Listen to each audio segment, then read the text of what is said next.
Hi friends, Ayyanar துணையில் நாளைக்கு என்ன நடக்க போகுதுன்னு பார்க்கலாம். வாங்க வீடியோக்குள்ளே போகலாம். நம்ம சேனல் இன்னும் சப்ஸ்கிரைப் பண்ணாதவங்க சப்ஸ்கிரைப் பண்ணிக்கோங்க.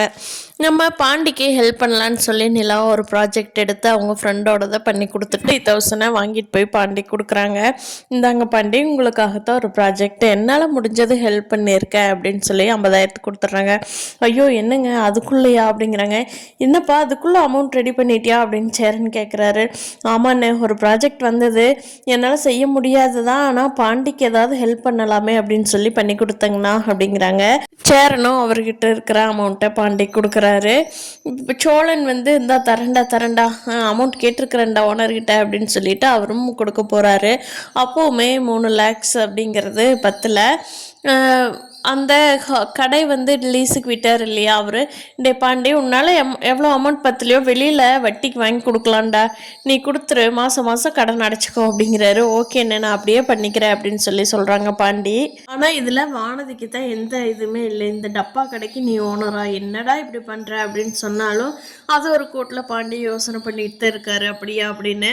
ஆனால் நீ அவங்க வீட்டில் இருக்கிறவங்களாம் கண்டிப்பாக இதுதான் உன்னோட முன்னேற்றத்துக்கு முதல் படி, நீ கண்டிப்பாக செய் அப்படின்னு சொல்லி நிலா சொல்லிடுறாங்க. பாண்டியும் கண்டிப்பாக நம்ம இந்த கடைதால் முன்னேற்றத்துக்கான ஊன்றுகோலாக இருக்கும் அப்படின்னு நினச்சிட்டு கடையை எடுத்துக்கிறாரு. வானதிக்கும் பாண்டிக்கும் இந்த இதனால கண்டிப்பாக பிரச்சனை வருதா அப்படிங்கிறத வரப்போகிற நாட்கள்லாம் பார்ப்போம். சோழன் ஒரு வழியாக பல்லவனோட அம்மா இருக்கிற வீட்டை கண்டுபிடிச்சிட்டாரு. ஆனால் பல்லவனோட அம்மா கூட யாரோ இருக்காங்களே, இவங்க கூட நம்ம போய் பேசலாமா, இல்லை நாளைக்கு இது தனியாக இருந்தாங்க பேசலாமா அப்படின்னு யோசிக்கிறாங்க. ஆனால் அவங்க கடன் தொல்லை தாங்க மாட்டாமல் வெளியில் கொஞ்ச நாள் கிளம்பி போயிடுறாங்க. நாளைக்கு அடுத்த நாள் இவங்க நிலாவும் சோழனும் பார்க்குறப்போ வீட்டில் யாருமே இருக்க மாட்டாங்க. என்ன சோழன், இந்த வீட்டையாக பார்த்தீங்க அப்படின்னு நிலா கேட்க போகிறாங்க. சோழன் சத்தியமாங்க இங்கே தான் இருந்தாங்க, ஆனால் இப்போ எங்கே போனாங்கன்னு தெரியலன்னு சொல்ல போகிறாரு. கண்டிப்பாக பல்லவனோட அம்மாவை இவங்க மீட் பண்ண முடியாது. கதை என்னென்னு நடேசனா சொன்னாதான் இவங்களுக்கு உண்மை தெரிய வரும்.